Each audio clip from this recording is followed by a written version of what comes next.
ओम नमो भगवते वासुदेवाय। ओम बृहस्पति देवाय नमः। स्वागत है आप सभी का हमारे चैनल पर। आज के इस वीडियो में आप सुनेंगे बृहस्पतिवार व्रत की कथा। बृहस्पतिवार का व्रत करने से मन की सभी कामनाएं पूर्ण होती हैं, धन धान्य की प्राप्ति होती है, जीवन से दरिद्रता का नाश होता है। आज के इस वीडियो में कथा आरंभ करने से पहले आपसे एक आग्रह है कि अगर अभी तक आपने चैनल को सब्सक्राइब नहीं किया है, पहली बार चैनल पर आए हैं, तो चैनल को सब्सक्राइब करके बेल आइकन पर क्लिक कर लीजिए और कथा पसंद आए, वीडियो पसंद आए तो लाइक अवश्य करिए। आपके लाइक से ही पता चलता है आपको हमारा वीडियो पसंद आया, और साथ ही साथ वीडियो को शेयर भी करिए। तो आइए शुरू करते हैं बृहस्पतिवार व्रत की कथा। तो प्रेम से बोलिए, भगवान बृहस्पति देव की जय, विष्णु भगवान की जय। प्राचीन समय की बात है। भारत में एक राजा राज्य करता था। वह बड़ा प्रतापी और दानी था। वह नित्य प्रति मंदिर में भगवत दर्शन करने जाता था। वह ब्राह्मण और गुरु की सेवा किया करता था। उसके द्वार से कोई भी याचक निराश होकर नहीं लौटता था। वह प्रत्येक गुरुवार को व्रत रखता एवं पूजन करता था। हर दिन गरीबों की सहायता करता था। परंतु ये सब बातें उसकी रानी को अच्छी नहीं लगती। न वह किसी को दान देती और न व्रत करती। राजा से भी वो ऐसा करने से मना किया करती थी। एक समय की बात है। राजा शिकार खेलने जंगल में चले गए। घर पर रानी और दासी थी। उस समय गुरु बृहस्पति साधु का रूप धारण करके राजा के दरवाजे पर भिक्षा मांगने आए। साधु ने रानी से भिक्षा मांगी तो वह कहने लगी, हे साधु महाराज, मैं इस दान पुण्य से तंग आ गई हूँ। इस कार्य के लिए तो मेरे पति देवी बहुत है। अब आप ऐसी कृपा करें कि सारा धन नष्ट हो जाए और मैं आराम से रह सकूं। साधु रूपी बृहस्पति देव ने कहा, हे देवी, तुम तो बड़ी विचित्र हो। संतान और धन से कोई दुखी नहीं होता। इसको तो पापी भी चाहते हैं। पापी भी पुत्र और धन की इच्छा रखता है। अगर तुम्हारे पास धन अधिक है तो भूखे मनुष्यों को भोजन कराओ, प्याऊ लगवाओ, ब्राह्मणों को दान दो, धर्मशालाएं बनवाओ, कुआं, तालाब, बावड़ी, बाग बगीचों आदि का निर्माण कराओ तथा निर्धनों की कुंवारी कन्याओं का विवाह कराओ। साथ ही यज्ञ आदि करो।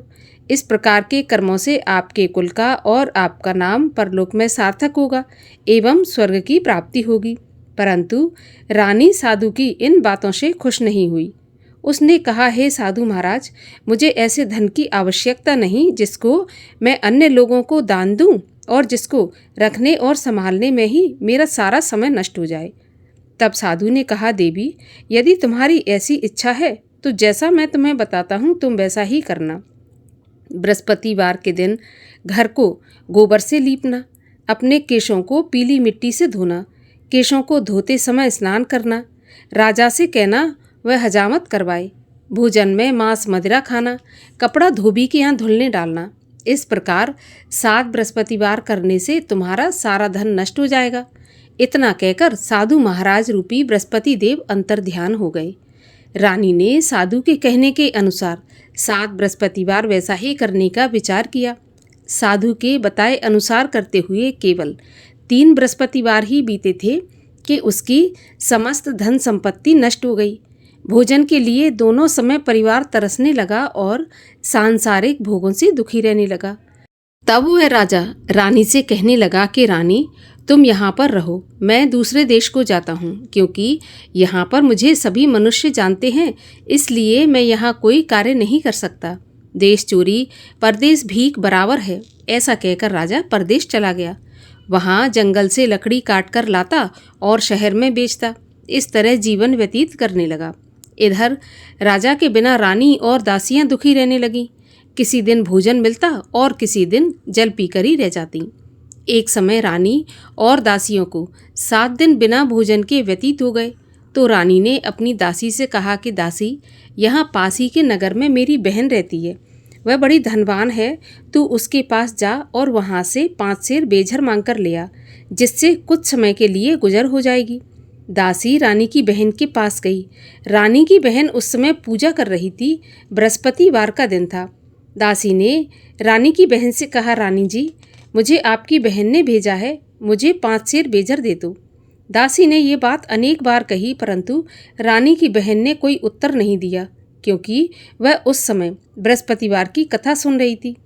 जब दासी को रानी की बहन से कोई उत्तर नहीं मिला तो बहुत दुखी हुई, उसे क्रोध भी आया और लौटकर रानी से बोली, रानी, आपकी बहन तो बहुत ही धनी स्त्री है, छोटे लोगों से तो बात भी नहीं करती। मैंने उससे कहा तो उसने कोई उत्तर नहीं दिया, तो मैं वापस चली आई। तब रानी बोली, दासी, इसमें उसका कोई दोष नहीं है। जब बुरे दिन आते हैं तब कोई सहारा नहीं देता। अच्छे बुरे का पता विपत्ति में ही लगता है। अब तो जो ईश्वर की इच्छा होगी वही होगा। ये सब तो हमारे भाग्य का दोष है। उधर रानी की बहन ने सोचा कि मेरी बहन की दासी आई थी, परंतु मैं उससे नहीं बोली, इससे वह बहुत दुखी हुई होगी। कथा सुन और विष्णु भगवान का पूजन समाप्त करके अपनी बहन के घर आई और कहने लगी, बहन, मैं बृहस्पतिवार का व्रत कर रही थी। तुम्हारी दासी गई, परंतु जब तक कथा होती है तब तक ना उठते हैं और ना बोलते हैं, इसलिए मैं नहीं बोली। कहो दासी क्यों गई थी? तो रानी बोली, बहन, हमारे घर पे अनाज नहीं था।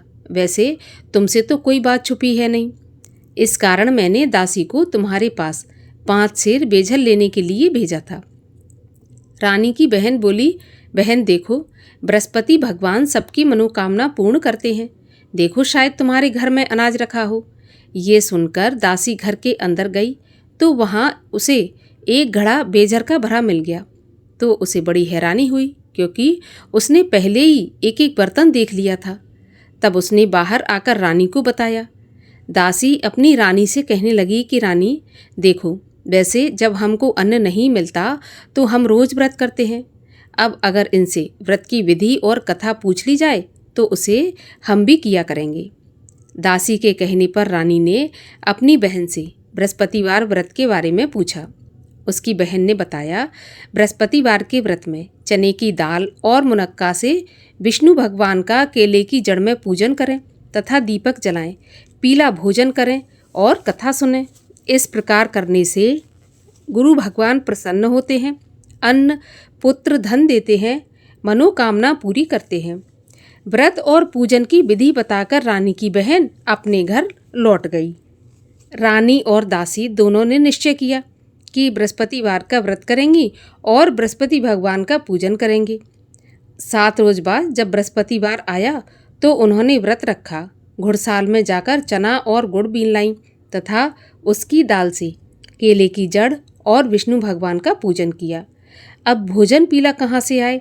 दोनों बड़ी दुखी हुईं, परंतु उन्होंने व्रत किया था, इस कारण बृहस्पति भगवान प्रसन्न थे।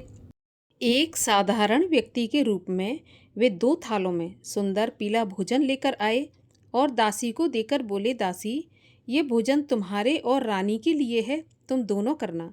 दासी भोजन पाकर बड़ी प्रसन्न हुई और रानी से बोली, रानी जी भोजन कर लो।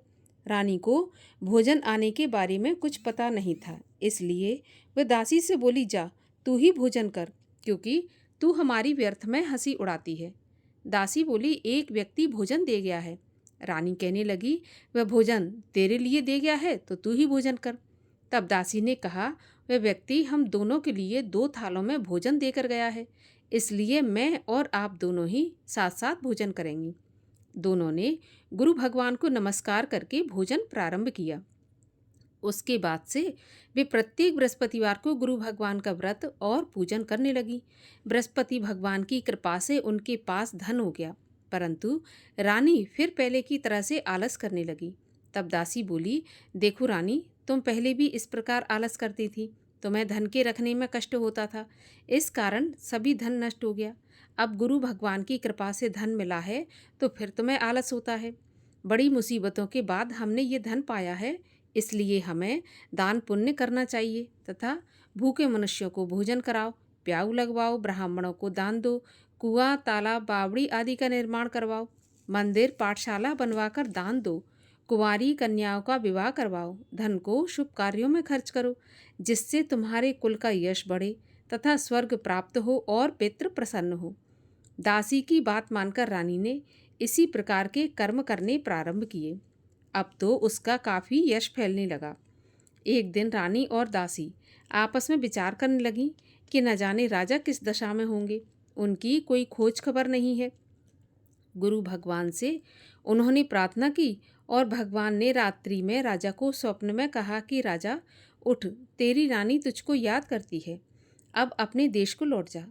राजा प्रातःकाल उठा तो वह विचार करने लगा कि स्त्री जाति तो खाने और पहनने की ही साथी होती है, परंतु भगवान की आज्ञा मानकर वह अपने नगर को चलने के लिए तैयार हुआ। जब राजा परदेश में गया था तो परदेश में बहुत दुखी रहने लगा था। प्रतिदिन जंगल से लकड़ी बीन कर लाता और उसे शहर में बेचकर अपने दुखी जीवन को बड़ी कठिनता से व्यतीत करता था। एक दिन राजा दुखी हो अपनी पुरानी बातों को याद करके रोने लगा। उस जंगल में बृहस्पति देव एक साधु का रूप धारण करके आए और राजा के पास आकर बोले, लकड़हारे, तुम इस सुनसान जंगल में किस चिंता में बैठे हो, मुझे बताओ। ये सुनकर राजा के नेत्रों में जल भर आया और साधु की वंदना करके बोला, हे प्रभु, आप सब कुछ जानने वाले हैं। इतना कहकर राजा ने साधु को अपनी संपूर्ण कहानी सुना दी। अब महात्मा दयालु होते हैं। वे राजा से बोले, राजा, तुम्हारी पत्नी ने बृहस्पति देव के प्रति अपराध किया था, जिसके कारण तुम्हारी ये दशा हुई। अब तुम किसी बात की चिंता मत करो, भगवान तुम्हें पहले से अधिक धन देंगे। देखो, तुम्हारी पत्नी ने बृहस्पतिवार का व्रत प्रारंभ कर दिया है। अब तुम भी बृहस्पतिवार का व्रत करके चने की दाल और गुड़ जल के लोटे में डालकर केले का पूजन करो, फिर कथा कहो या सुनो। भगवान तुम्हारी सभी कामनाओं को पूरा करेंगे। साधु को प्रसन्न देखकर राजा बोला, प्रभु, मुझे लकड़ी बेचकर इतना पैसा नहीं बचता जिससे भोजन करने के बाद कुछ बचा सकूं। मैंने रात्रि में अपनी रानी को व्याकुल देखा है। मेरे पास कोई साधन नहीं जिससे उसका समाचार जान सकूं। फिर मैं बृहस्पति देव की क्या कहानी कहूं, यह भी मुझको मालूम नहीं है। तब साधु ने कहा, राजा, तुम किसी बात की चिंता मत करो। बृहस्पतिवार के दिन तुम रोज की तरह लकड़ियां लेकर शहर में जाओ। तुम्हें रोज से दुगना धन प्राप्त होगा, जिससे तुम भली भांति भोजन कर लोगे और बृहस्पति देव की पूजा का सामान भी आ जाएगा। और बृहस्पतिवार की कहानी इस प्रकार से है। प्राचीन काल में एक निर्धन ब्राह्मण था। उसकी कोई संतान नहीं थी। वह नित्य पूजा पाठ करता, परंतु उसकी स्त्री बहुत मलिनता के साथ रहती। वह न स्नान करती और न किसी देवता का पूजन करती। प्रातःकाल उठते ही सर्वप्रथम भोजन करती और बाद में अन्य काम करती। ब्राह्मण देवता बहुत दुखी रहते थे। पत्नी को बहुत समझाते, परंतु उसका कोई परिणाम नहीं निकलता। भगवान की कृपा से ब्राह्मण की स्त्री के कन्या उत्पन्न हुई। वह कन्या अपने पिता के घर में बड़ी होने लगी। वह बालिका प्रातः स्नान करके भगवान विष्णु का जप करती और बृहस्पतिवार का व्रत भी करने लगी। पूजा पाठ समाप्त करके स्कूल जाती तो अपनी मुट्ठी में जौ भर के ले जाती और पाठशाला के मार्ग में डालती जाती। वही जौ स्वर्ण के हो जाते तो लौटते समय उनको बीनकर घर ले आती। एक दिन वह बालिका सूप में उन सोने की जौ को फटक कर साफ कर रही थी। तभी उसकी माँ ने देख लिया और कहा, बेटी, सोने के जौ को फटकने के लिए सोने का सूप होना चाहिए। दूसरे दिन गुरुवार था। इस कन्या ने व्रत रखा और बृहस्पति देव से प्रार्थना करके कहा कि प्रभु, यदि मैंने सच्चे मन से आपकी पूजा की हो तो मुझे सोने का सूप दे दो। बृहस्पति देव ने उसकी प्रार्थना स्वीकार कर ली। रोज की तरह वह कन्या जौ फैलाती हुई स्कूल चली गई। स्कूल से लौटकर जब वह जौ बीन रही थी तो बृहस्पति देव की कृपा से उसे सोने का सूप मिला। उसे वह घर ले आई और उसमें जौ साफ करने लगी, परंतु उसकी माँ का वही ढंग रहा। एक दिन की बात है, वह कन्या सोने के सूप में जौ साफ कर रही थी। उस समय उस नगर का राजकुमार वहाँ से होकर निकला। इस कन्या के रूप और कार्य को देखकर उस पर मोहित हो गया। राजमहल आकर भोजन तथा जल त्याग कर उदास होकर लेट गया। राजा को जब राजकुमार के द्वारा अन्न जल त्यागने का समाचार ज्ञात हुआ तो अपने मंत्रियों के साथ अपने पुत्र के पास गए और बोले, बेटा, तुम्हें किस बात का कष्ट है? किसी ने अपमान किया है अथवा कोई और कारण हो तो मुझे बताओ, मैं वही करूँगा जिससे तुम्हें प्रसन्नता हो। राजकुमार ने अपने पिता की बातें सुनी तो बोला, मुझे आपकी कृपा से किसी बात का दुख नहीं है। किसी ने मेरा अपमान नहीं किया, परंतु मैं उस लड़की के साथ विवाह करना चाहता हूँ जो सोने के सूप में जौ साफ कर रही थी। ये सुनकर राजा आश्चर्य में पड़ गया और बोला, बेटा, इस तरह की कन्या का पता तुम ही लगाओ, मैं उसके साथ तुम्हारा विवाह अवश्य करवा दूंगा। राजकुमार ने राजा को उस लड़की के घर का पता बताया। तब मंत्री उस लड़की के घर गया और राजा का आदेश ब्राह्मण को सुनाया।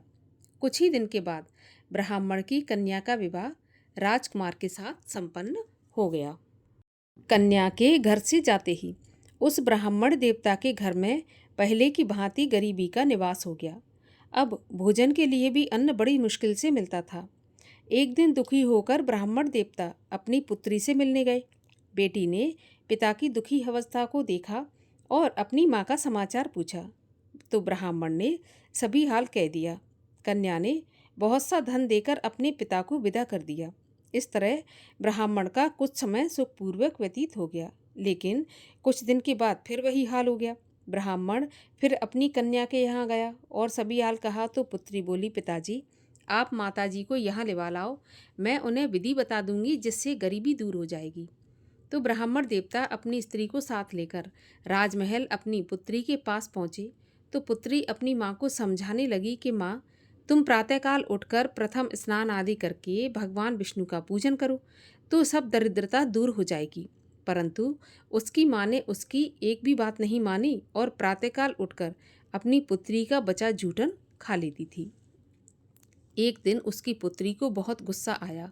उसने एक रात को कोठरी से सारा सामान निकाल दिया और अपनी माँ को उसमें बंद कर दिया। प्रातःकाल उसमें से उसे निकाला और स्नान आदि करा के पूजा पाठ करवाया तो उसकी माँ की बुद्धि ठीक हो गई। इसके बाद वह नियम से पूजा पाठ करती और प्रत्येक बृहस्पतिवार को व्रत रखने लगी। इस व्रत के प्रभाव से उसकी माँ भी बहुत धनवान तथा पुत्रवती हो गई और बृहस्पति देवता के प्रभाव से स्वर्ग को गई। वह ब्राह्मण भी सुखपूर्वक इस लोक का सुख भोग कर स्वर्ग को प्राप्त हुआ। इस तरह से कहानी कहकर साधु देवता वहाँ से अंतर्ध्यान हो गए। धीरे धीरे समय व्यतीत होने पर फिर बृहस्पतिवार का दिन आया। राजा जंगल से लकड़ी काटकर किसी शहर में बेचने गया। उसे उस दिन और दिनों से अधिक धन मिला तो राजा ने चना गुड़ आदि लाकर बृहस्पतिवार का व्रत किया। उस दिन से उसके सभी क्लेश दूर हुए, परंतु जब अगला गुरुवार आया तो वह बृहस्पतिवार का व्रत करना भूल गया। इस कारण बृहस्पति भगवान नाराज हो गए। उस दिन उस नगर के राजा ने विशाल यज्ञ का आयोजन किया तथा अपने समस्त राज्य में घोषणा करवा दी कि कोई भी मनुष्य अपने घर में भोजन न बनाए, आग भी न जलाए। समस्त जनता मेरे यहाँ भोजन करने आवे और इस आज्ञा को जो नहीं मानेगा उसको फांसी की सजा दी जाएगी। राजा की आज्ञा के अनुसार राज्य के सभी वासी राजा के भोज में सम्मिलित हुए, लेकिन लकड़हारा कुछ देर से पहुंचा, इसलिए राजा उसको अपने साथ महल में ले गए। जब राजा लकड़हारे को भोजन करा रहे थे तो रानी की दृष्टि उस खूंटी पर पड़ी जिस पर उसका हार लटका हुआ था। उसे हार खूंटी पर लटका दिखाई नहीं दिया तो रानी ने निश्चय किया कि मेरा हार इस लकड़हारे ने चुरा लिया है। अब तो उसी समय सैनिक बुलवाकर उसको जेल खाने में डलवा दिया।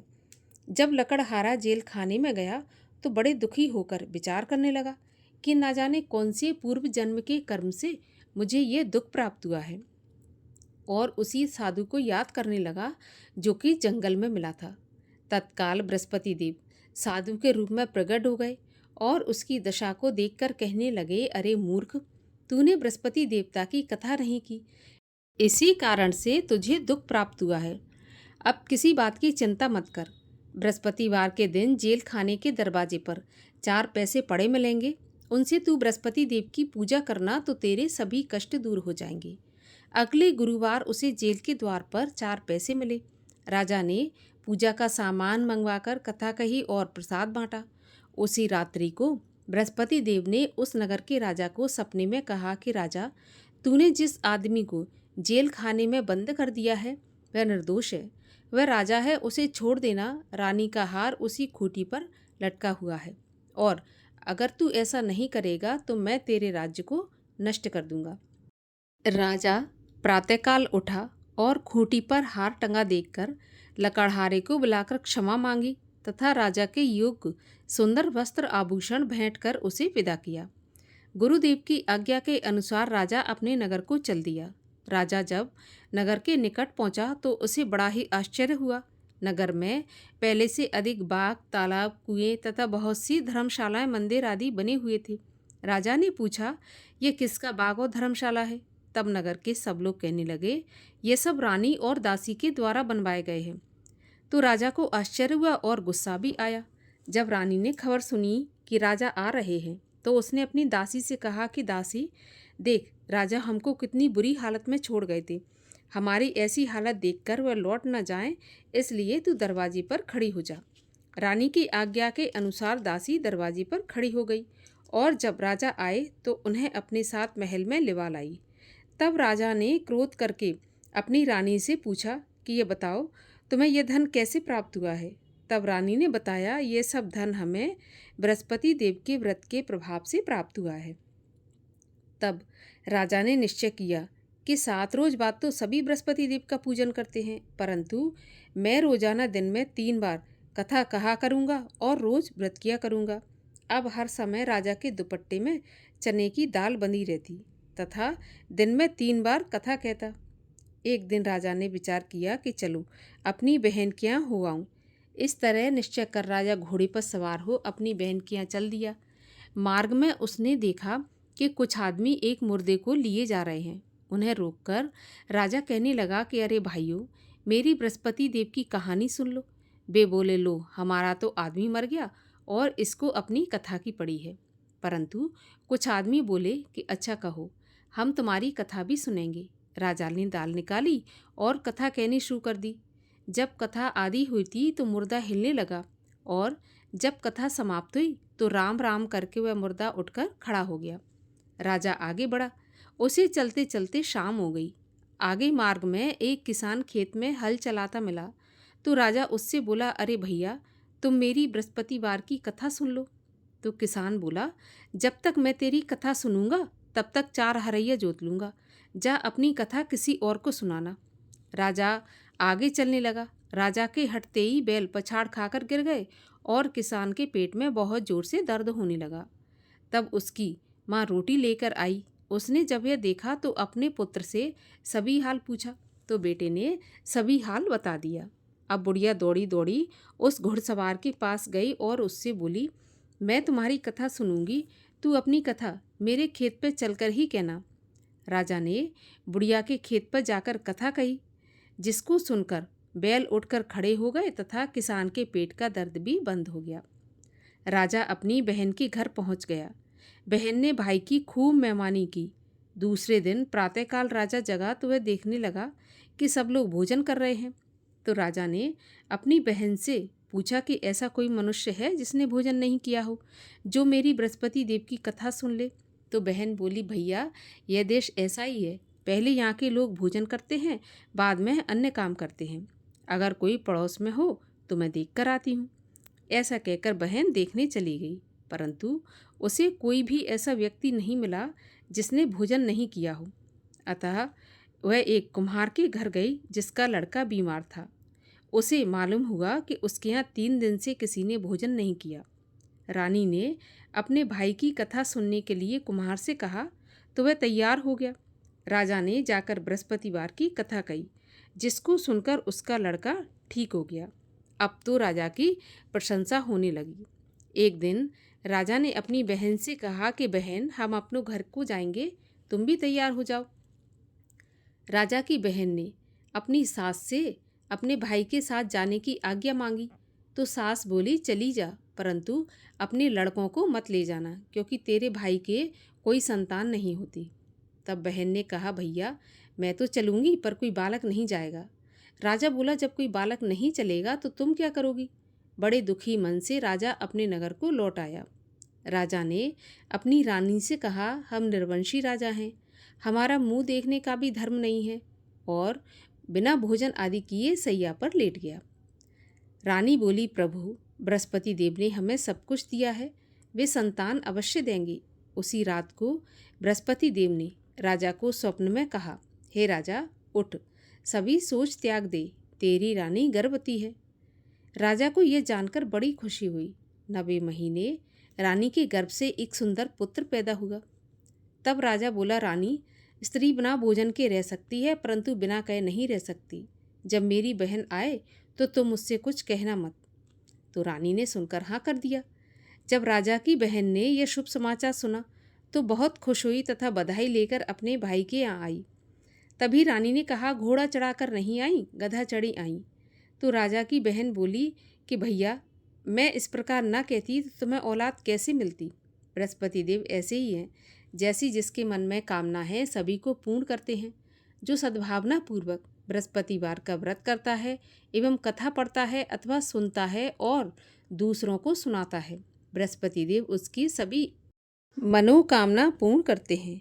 बृहस्पति देव उनकी सदैव रक्षा करते हैं जो संसार में सद्भावना से गुरुदेव का पूजन एवं व्रत सच्चे हृदय से करते हैं। उनकी सभी मनोकामनाएं पूर्ण होती हैं।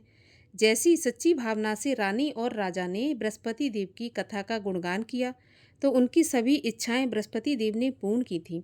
इसलिए सबको कथा सुनने के बाद प्रसाद लेकर जाना चाहिए। हृदय से उनका मनन करते हुए जयकारा बोलना चाहिए। बोलिए विष्णु भगवान की जय।